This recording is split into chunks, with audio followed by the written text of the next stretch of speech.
Afternoon dear students, how are you बेटा। बेटा जी, आज हम आपके सामने एक बड़ा ही इम्पॉर्टेंट टॉपिक लेकर आए हैं कि रिडॉक्स रिएक्शंस क्या होते हैं। टॉपिक तो वैसे ये बड़ा आसान है कि रिडॉक्स रिएक्शन क्या होते हैं, पर हमारी बुक ने जो रिएक्शन चूज़ किया है वो अच्छा नहीं है। अच्छा नहीं है कि मतलब थोड़ा सा मुश्किल है, तो तुम थोड़ा सा ज़रा फोकस्ड रहना, एकदम बढ़िया समझ आ जाएगा। तो आइए ज़रा बात करते हैं कि ऑक्सीडेशन रिडक्शन रिएक्शंस क्या होते हैं, या फिर बेटा इनका दूसरा नाम होता है रिडॉक्स रिएक्शन। रिडॉक्स रिएक्शन मतलब रिडक्शन ऑक्सीडेशन रिएक्शन। तो बेटा अगर किसी रिएक्शन के अंदर ऑक्सीडेशन और रिडक्शन एक ही वक्त में हो रही हो, याद रखेगा ऑक्सीडेशन और रिडक्शन हमेशा एक ही वक्त में होती है। ऑक्सीडेशन का मतलब है लॉस ऑफ इलेक्ट्रॉन, यानी अगर कोई एटम इलेक्ट्रॉन बाहर निकाल रहा है तो वो ऑक्सीडेशन है। लेकिन सवाल ये कि जो इलेक्ट्रॉन बाहर निकाल रहा है वो हवा में थोड़ी फेंक रहे हैं, मतलब कोई तो होना चाहिए ना जो उस इलेक्ट्रॉन को पकड़े, यानी रिडक्शन। तो इसका मतलब ये है कि ऑक्सीडेशन और रिडक्शन दोनों साथ साथ होने वाले प्रोसेस है। क्लियर है। अब मान लीजिए एक एटम एक इलेक्ट्रॉन निकाल के हमेशा के लिए दूसरे को पकड़ा देता है, तो इसको बेटा हम बोलते हैं कंप्लीट ट्रांसफर ऑफ इलेक्ट्रॉन। और अगर कंप्लीट ट्रांसफर ऑफ इलेक्ट्रॉन हो जाए तो आयोनिक बॉन्ड बन जाता है। या फिर ये भी पॉसिबल है कि एक एटम दूसरे एटम को पूरा इलेक्ट्रॉन ना दे, मतलब उसके साथ शेयरिंग कर दे, 60% 70% इलेक्ट्रॉन उसके साथ शेयर कर दे, तो इसको हम बोलते हैं शेयरिंग ऑफ इलेक्ट्रॉन। और शेयरिंग ऑफ इलेक्ट्रॉन से बॉन्ड बनता है कोवलेंट बॉन्ड। क्लियर है। चलिए अब जरा इस एग्जांपल की तरफ चलते हैं, जरा मेरी बातें गौर से सुनिए आपने। सबसे पहले मेरे पास एक केमिकल है, इस केमिकल का नाम है पोटेशियम पर मैग्नेट, KMnO4, पोटेशियम पर मैग्नेट। अगर बेटा जी मैं इस केमिकल के बारे में बात करता हूं तो इसका कलर एकदम बहुत ही बढ़िया, बहुत ही खूबसूरत डार्क पर्पल कलर्ड। आपने MCQs वगैरह में याद रखना है कि पोटेशियम पर मैग्नेट का कलर होता है डार्क पर्पल कलर्ड। अच्छा, ये एक बहुत ही तगड़ा ऑक्सीडाइजिंग एजेंट है, स्ट्रॉन्ग ऑक्सीडाइजिंग एजेंट। बेटा ऑक्सीडाइजिंग एजेंट वो एजेंट होता है जो दूसरे की ऑक्सीडेशन करवाता है। अगला स्टेप, लेकिन याद रखिएगा इस भाई साहब को काम करने के लिए बड़ा नखरीला है। इसको काम करने के लिए एसिडिक मीडियम चाहिए। तो एसिडिक मीडियम बनाने के लिए हम सल्फ्यूरिक एसिड यानी केमिकल्स का बादशाह, ये तो केमिकल्स का राजा है, ये डाल देंगे। क्लियर है। हमने तीन बातें समझ ली हैं। हमने समझ लिया कि पोटेशियम पर मैग्नेट का कलर होता है पर्पल। हमने ये बात समझ ली कि पोटेशियम पर मैग्नेट एक बहुत ही बढ़िया, बहुत ही तगड़ा ऑक्सीडाइजिंग एजेंट है, मतलब किसी दूसरे की ऑक्सीडेशन करवाता है। फिर हमने ये बात भी समझ ली कि पोटेशियम पर मैग्नेट को काम करने के लिए सल्फ्यूरिक एसिड चाहिए। याद रहेगा, purple colour, strong oxidising agent, और काम करने के लिए सल्फ्यूरिक एसिड चाहिए। अच्छा, उसके बाद अब मान लीजिए कि जब पोटेशियम पर मैग्नेट को सल्फ्यूरिक एसिड मिल जाता है तो ये एकदम एक्टिव हो जाता है। अब जैसे ही ये एक्टिव होगा तो ये क्या करेगा, ये ऑक्सैलिक एसिड पर अटैक कर देगा और ऑक्सैलिक एसिड की ऑक्सीडेशन कर देगा। दिक्कत समझे। यानी अभी हो ये रहा है कि क्या पोटेशियम पर मैग्नेट ऑक्सैलिक एसिड पर अटैक कर सकता है या नहीं कर सकता। नहीं कर सकता, क्योंकि अभी ये एक्टिव ही नहीं है। इसको एक्टिव करने के लिए क्या डालते हैं, सल्फ्यूरिक एसिड। तो जैसे पोटेशियम पर मैग्नेट पहले सल्फ्यूरिक एसिड के साथ लड़कर एक्टिव हो जाता है, फिर ये अटैक करता है ऑक्सैलिक एसिड पर और इसकी ऑक्सीडेशन करता है और इसको कार्बन डाइऑक्साइड में कन्वर्ट कर देता है। बढ़िया समझ यहाँ तक। अभी हमें समझ आ गया हम पढ़ने क्या वाले हैं। हम पहले क्या करेंगे, हम पोटेशियम पर मैग्नेट को स्टेप 1 में एक्टिव करेंगे और स्टेप 2 में फिर उसको अटैक करवा देंगे ऑक्सैलिक एसिड पर। याद रहेगा, क्योंकि इसने ऑक्सीडेशन करनी है ऑक्सैलिक एसिड की। तो आइए जरा सबसे पहले तो ना इसको जरा एक्टिव करते हैं। बेटा मेरे पास है 2 पोटेशियम पर मैग्नेट। चलिए मैं जरा खुला करके लिख देता हूँ ताकि आपको रिएक्शन समझ आए। मेरे पास ना पोटेशियम पर मैग्नेट है 2, पोटेशियम पर मैग्नेट है 2, और मेरे पास है बेटा सल्फ्यूरिक एसिड 3। मैंने 2 पोटेशियम पर मैग्नेट लिए और बेटा ये 3 सल्फ्यूरिक एसिड ले लिए, H2SO4, मतलब 3 मोल H2SO4 और यहां पर भी H2SO4। तो 2 पोटेशियम पर मैग्नेट और 3 सल्फ्यूरिक एसिड। अब क्या होगा, अब ये रिएक्शन कैसे करेंगे वो तो आपने देखना है। बेटा जी यहां से 2 पोटेशियम निकलेंगे, यहां से 2 पोटेशियम निकलेंगे और सल्फेट के साथ जाकर चिपक जाएंगे। फिर से सुन लीजिए, 2 पोटेशियम एक सल्फेट के साथ जाकर चिपक जाएंगे तो बनेगा K2SO4, पोटेशियम सल्फेट। अच्छा, फिर बेटा जी यहां से मैंगनीज निकलेगा, सल्फेट के साथ जाकर चिपकेगा तो बनेगा मैंगनीज सल्फेट, MnSO4। फिर जो अगला, ये मैग्नीशियम नहीं है, मैंगनीज है, वो और चीज़ है, ये और चीज़ है। तो मैंगनीज अगला सल्फेट के साथ जाकर चिपकेगा तो फिर से मैंगनीज सल्फेट, MnSO4। यहां तक कोई दिक्कत तो नहीं। K2SO4, MnSO4। उसके बाद बेटा जी यहां से ये जो 3 हाइड्रोजन है, ये वाले 3 हाइड्रोजन है, यहां से मेरा बेटा ऑक्सीजन पकड़ लेंगे, 3 ऑक्सीजन के एटम्स, H2O, H2O, H2O, यानी अगले स्टेप में H2O, H2O, H2O। अब आप सोच के बताइए क्या कुछ बचा है या नहीं बचा। सोचिएगा, दोबारा देखें जरा, K2SO4 MnSO4 MnSO4 H2O H2O H2O। बेटा एक ऑक्सीजन ऊपर बच गया क्योंकि 3 तो इस्तेमाल हो गए, एक ऑक्सीजन ऊपर बच गया और 4 नीचे बच गए, तो 4 और 1 कितने हो गए 5। तो इसका मतलब यह है भाई हमारा काम बन गया, हमें 5 ऑक्सीजन के एटम्स मिल गए और यही बेटा हमारे पास होती है एक्टिव ऑक्सीजन। तो अभी आपने समझ लिया कि हमने एक्टिव कर दिया किसको, पोटेशियम परमैंगनेट को। तो अभी हमें समझ आ गया पोटेशियम परमैंगनेट और सल्फ्यूरिक एसिड को जब आपस में लड़वाया जाता है तो हमें एक्टिव ऑक्सीजन मिल जाती है। अब जरा इस रिएक्शन को खूबसूरत सा करके नीचे लिखते हैं। बेटा हमारे पास पोटेशियम परमैंगनेट कितने हैं, 2, 2KMnO4, 2 पोटेशियम परमैंगनेट। हमारे पास सल्फ्यूरिक एसिड कितने हैं, 3 मेरा बेटा आ गया हमारे पास सल्फ्यूरिक एसिड। अच्छा 2 पोटेशियम परमैंगनेट 3 सल्फ्यूरिक एसिड, 2 3 क्या क्या बना, K2SO4 और क्या बना 2 मैंगनीज सल्फेट 2 MnSO4 और क्या बना, और मेरा बेटा बना 3H2O और साथ में बेटा क्या बना 5 ऑक्सीजन, और यही सबसे खास चीज़ है 5 ऑक्सीजन। क्लियर है। अगला स्टेप ये बेटा हमने रिएक्शन को इस तरह जरा समराइज करके लिख दिया। अगला स्टेप आपको याद होगा मैंने बोला था कि सबसे पहले पोटेशियम परमैंगनेट को एक्टिव करवाना है, उसके बाद अटैक करवा देना है ऑक्सैलिक एसिड पर। अब सवाल ये कि सर ये ऑक्सैलिक एसिड क्या होता है। ऑक्सैलिक एसिड दरअसल टमाटरों के अंदर पाया जाने वाला एसिड है। आपने पिछले रेफरेंस के अंदर पढ़ लिया हुआ है, हर वो चीज़ जिसका जायका खट्टा होता है वो एसिड कहलाती है ना। तो चूंकि टमाटर का जायका खट्टा है तो वो एसिड है, उसके अंदर ऑक्सैलिक एसिड है। अगला स्टेप, अब बेटा ऑक्सैलिक एसिड का फॉर्मूला क्या है, C2H2O4।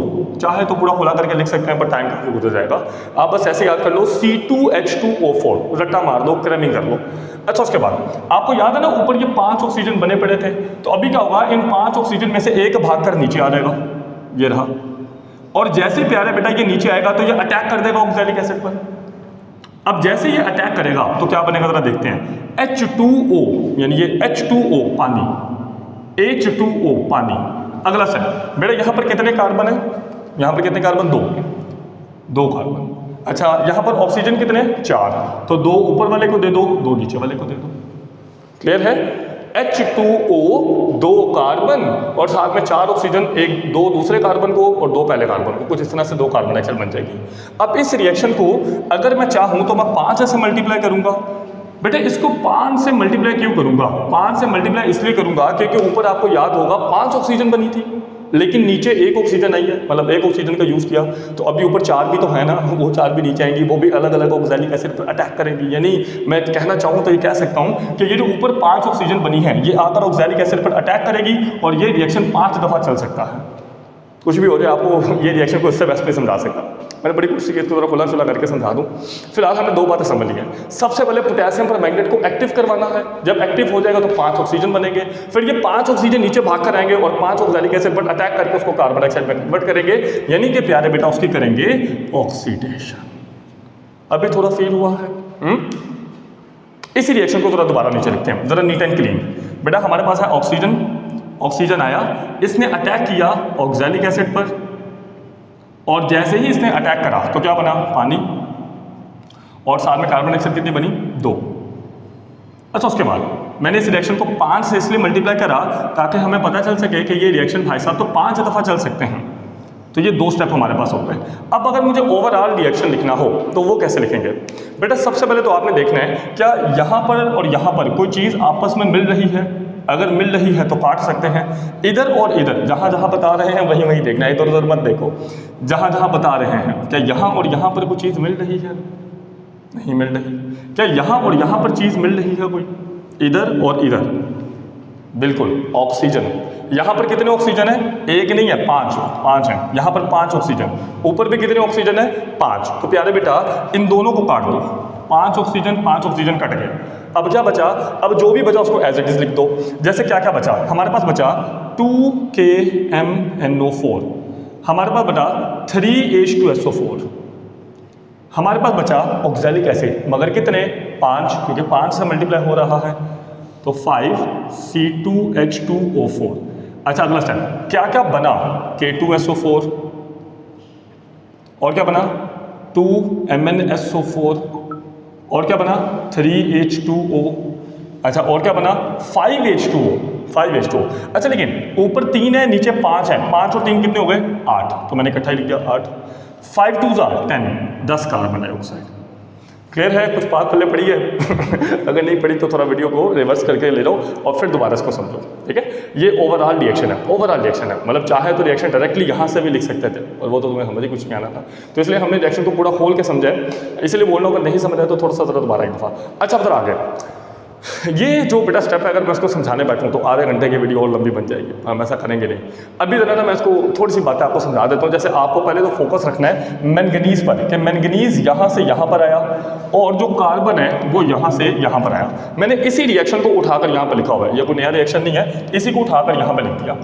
अच्छा ये यहाँ से भागकर यहाँ पर आया और ये यहाँ से भागकर यहाँ पर आया, इसको जरा गौर से देखेगा। सबसे पहले आप लोगों ने याद रखना है कि अगर मैं ऑक्सीजन की बात करता हूँ, ऑक्सीजन के पास 8 इलेक्ट्रॉन होते हैं, पहले शेल में आ गए 2, अगले शेल में आ गए 6, और आपको पता ही है कि अगले शेल में सेकंड शेल में आने कितने चाहिए थे? 8, है ना? इसके पास 6 हैं। स्टेबल है या अनस्टेबल? अनस्टेबल है ना, 2 इलेक्ट्रॉन की कमी है। अभी हमें बात समझ आ गई कि ऑक्सीजन के पास 2 इलेक्ट्रॉन की कमी है। अब चूंकि ऑक्सीजन के पास 2 इलेक्ट्रॉन की कमी है तो आप इसको 2 इलेक्ट्रॉन दोगे, और जैसे प्यारे बेटा इसको 2 इलेक्ट्रॉन मिलेंगे तो डेफिनेटली इस पर -2 चार्ज आएगा। अगर आपको ये नहीं बात समझ आ रही तो आपको पहला लेक्चर देखना है इस चैप्टर का, ऑक्सीडेशन नंबर वाला, उसमें हमने एकदम बढ़िया बात की है। फिलहाल बस याद रख लो कि ऑक्सीजन के ऊपर चार्ज आएगा -2, क्योंकि इसने 2 इलेक्ट्रॉन को एक्सेप्ट किया है, तो इसीलिए मैंने यहाँ पर लिखा कि ऑक्सीजन पर चार्ज आएगा -2। एक ऑक्सीजन पर -2, मगर यहाँ पर तो 4 एटम है, तो इसीलिए मैं 4 से मल्टीप्लाई कर दूंगा। उसके बाद पोटेशियम के पास होते हैं 19 इलेक्ट्रॉन, पहले शेल में आ गए 2, अगले शेल में आ गए 8, 8 और 2 गए 10, तीसरे शेल में भी आ गए 8, तो ये हो गए 18, और चौथे शेल में भी फिलहाल आप यही मान के रखो कि 8 ही आने चाहिए थे। मगर इसके पास है 1 इलेक्ट्रॉन। स्टेबल है या अनस्टेबल? ऑफकोर्स अनस्टेबल है, और ये 1 इलेक्ट्रॉन लूज करेगा, और जैसे मेरा प्यारा बेटा ये 1 इलेक्ट्रॉन बाहर निकालेगा तो थर्ड शेल में 8 रह जाएंगे, और होने भी 8 चाहिए थे, एकदम बढ़िया स्टेबल हो जाएगा। अच्छा अब सवाल ये है कि जब ये 1 इलेक्ट्रॉन बाहर निकालेगा तो इस पर चार्ज आ जाएगा पॉजिटिव। मैंने पहले लेक्चर में भी बताया हुआ है कि जब भी कोई एटम इलेक्ट्रॉन को बाहर निकालता है तो उस पर पॉजिटिव चार्ज, और जब कोई एटम इलेक्ट्रॉन को हासिल करता है तो उस पर नेगेटिव चार्ज। तो फिलहाल तेरा टॉपिक में बेटा यहाँ पर 4 ऑक्सीजन थे, एक ऑक्सीजन पर -2 क्योंकि वो 2 इलेक्ट्रॉन हासिल करेगा, तो यहाँ पर 4 है तो इसलिए 4 से मल्टीप्लाई कर दिया। अच्छा एक पोटेशियम पर आता है +1 क्योंकि वो 1 इलेक्ट्रॉन को बाहर निकालता है। अब टोटल कितना हो गया? 4 2 8, -8। अच्छा ये क्या? +1, -8 +1, प्लस माइनस 8 में से गया तो बाकी बेटा बच गया 7। तो यानी कि इस केस में मैंगनीज के ऊपर 7 चार्ज है, यही मैंने लिखा हुआ मैंगनीज के ऊपर +7। अब जरा नीचे आ दो, जब मैंगनीज यहाँ से यहाँ भाग कर आया तो अभी हमने देखा था ना कि एक ऑक्सीजन पर -2 चार्ज है और 4 को जोड़ेगा -8। सल्फर के ऊपर बेटा होता है +6, प्लस माइनस -8 में से 6 गया सॉरी, तो बेटा आंसर आ जाएगा -2। मतलब अभी फिलहाल आप ऐसा समझ लो कि इसके ऊपर चार्ज आएगा +2। अब वो कैसे बनता है भाई, वो मैंने आपको बताया कि ये बड़ा लंबा चौड़ा टॉपिक है। बस फिलहाल तुम इतना समझ लो कि यहाँ पर मैंगनीज +7 से बेटा जी भाग कर गया +2 की तरफ। क्लियर है ना? देखिए ना, +6 +2 +8, और ये -8 भी तो 0 होगा। बस फिलहाल तुम इतना समझ लो कि ये +7 से +2 में गया, रट्टा मार लो, क्रैमिंग कर लो, +7 से +2। अब +7 से +2, 7 से 2 यानी चार्ज घटा है, 7 से 2 चार्ज घटा, इसको हम बोलते हैं रिडक्शन, रिड्यूस का बेटा मतलब होता है कम होना। तो चूंकि यहाँ पर 7 से 2 चार्ज कम हुआ है, चार्ज घटा है, इसी को हम बोलते हैं रिडक्शन। यानी इस केस में मैंगनीज की रिडक्शन हुई है। अब इधर आ रहे, अगर बेटा मैं कार्बन की बात करता हूं तो मैंने अभी आपको बताया था कि एक ऑक्सीजन पर -2 तो 4 पर हो जाएगा -8। बेटा एक हाइड्रोजन पर +1 चार्ज होता है तो 2 पर कितना हो जाएगा? +2। तो बेटा प्लस माइनस -8 में से दोगे तो आंसर आना चाहिए 6। तो इसका मतलब ये दरमियान में कार्बन पर चार्ज होना चाहिए +6, मगर यहाँ पर चूंकि 2 कार्बन है तो इसलिए इसके ऊपर होगा +3, लेकिन 2 दफ़ा, क्योंकि 2 कार्बन है ना, +3 दोनों पर आ जाएगा। तो इसका मतलब ये कि इधर कार्बन पर कितना चार्ज है? +3। कार्बन पर कितना चार्ज है? +3। अब आगे देखें, अगर मैं यहाँ पर बात करता हूँ तो अभी आपको बताया था कि एक ऑक्सीजन पर -2 तो 2 पर हो गया -4। अगर इन पर -4 है तो इस पर कितना होगा? +4, मतलब ताकत बराबर 0 हो सके ना, न्यूट्रल हो सके। तो +3 से +4 यानी चार्ज बढ़ा है, ज़्यादा हुआ है, और ऑक्सीडेशन नंबर का ज़्यादा होना ये ऑक्सीडेशन कहलाता है, और इसका बेटा कम होना ये कहलाता है रिडक्शन। यानी हम ये बात कह सकते हैं कि इस रिएक्शन के अंदर मैंगनीज का चार्ज कम हुआ है यानी उसकी रिडक्शन हुई है, और कार्बन का चार्ज ज़्यादा हुआ है यानी उसकी ऑक्सीडेशन हुई है। और यही तो होता था भाई रिडॉक्स रिएक्शन, जिसमें ऑक्सीडेशन भी हो रही हो और जिसके अंदर रिडक्शन भी हो रही हो। क्लियर है?